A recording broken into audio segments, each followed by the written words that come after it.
Let's take some audience questions. Kevin wrote in. Kevin has a really good question. Kevin says, should I feel guilty about being in the oil and gas industry after 17 years, no college diploma, kids, mortgage, etc., only recently understanding the science of climate change? I do feel guilty, by the way.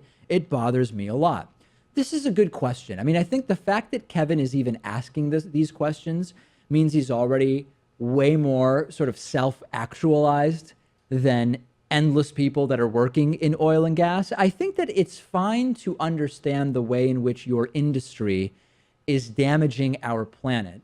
Now, if Kevin didn't work in this industry, they would just find someone else to replace Kevin. Now, I don't say that because I think that it's a good argument to defend the employment necessarily. But the truth is, the changes that are going to need to happen to really change the fossil fuel paradigm, it's going to be more than just people quitting. And you know what? Even if everybody quit working in these fields, sooner or later, a lot of the tasks would be automated anyway. So I think it's perfectly, the fact that Kevin is asking these questions, the fact that Kevin feels guilty about working in oil and gas, it means that he is an empathetic person. He is someone who understands how human activities are damaging our planet.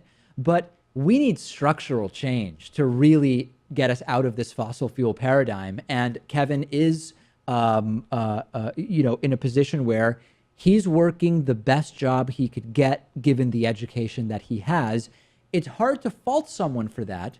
Although, again, he does recognize that the industry as a whole is very damaging to the planet. Yeah, it's important to point out, too, that we still rely on oil and gas as it is today. A fair point. We have to move on to renewable sources of energy, but if it all just disappeared tomorrow, a lot of us would be screwed. How would we get to work? How would we heat our homes? That's another point, which is, let's assume Kevin quitting did impact the industry in some significant way.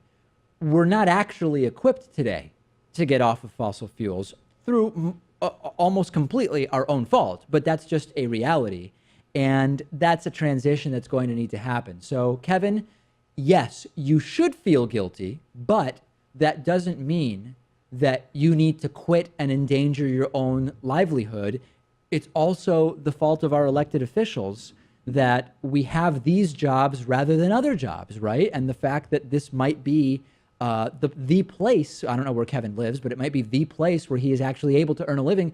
That's not his fault. That's a structural reality. And who knows what other industries and jobs are even available at the place that he lives. And, exactly. It's also a thing you have to weigh of, my commitment to my family versus my commitment to my community Sure. and to the environment and all that stuff. And people rank those things differently. It's different for everybody. And, I strongly believe that at this point, if you're not concerned about climate change, you either are unaware of its reality or you are someone that doesn't care about other people, could be future people, whatever, right? I mean, at this point, there's really no way around that.